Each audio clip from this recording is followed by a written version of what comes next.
As the world comes to grips with life under this deadly new virus, authorities have urged us to change our habits and adopt a new way of life.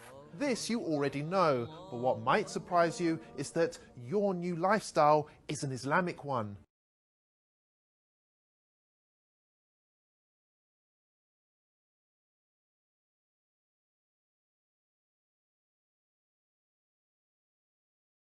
Muslims believe that the Quran is both a holy text and a guide on how to live a healthy and productive life.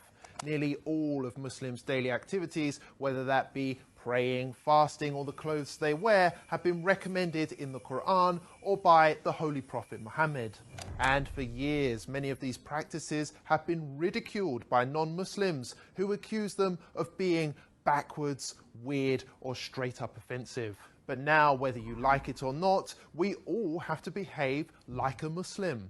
For starters, pubs, clubs and casinos have all been closed.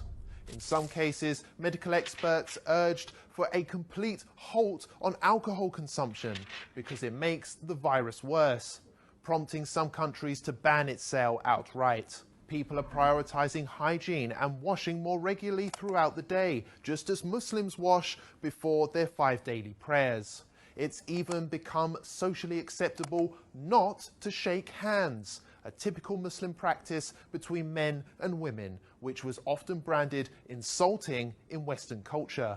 Elsewhere, people are now beginning to cover their hands, hair and face in order to protect oneself in public, including those who at one time or another used to insult Muslim women for choosing to do the same thing.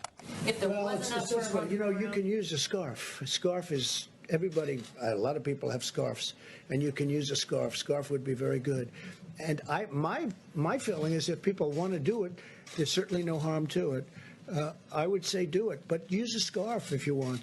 Even Islamophobic governments, which blanket banned the Muslim burqa, can now be seen adopting masks, which makes them look more Muslim than ever before. European countries like Austria have gone as far as to make face covering compulsory by law. And the face veil, covering, has turned out to be so beneficial that London aims to make it compulsory for all in shops and on public transport going forward.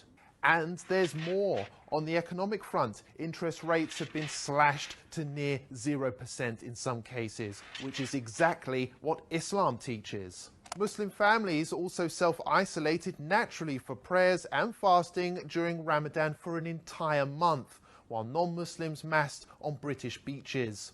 Now, you may ask, what's the point in bringing this all up? Well, the fact is, Muslims have been subjected to years of hate just because they love their faith. It's worth highlighting that it took a global pandemic to prove that Muslims have been right all along, and perhaps it's Western values which need reforming rather than Islamic ones. Remember that the next time you have something nasty to say about Islam.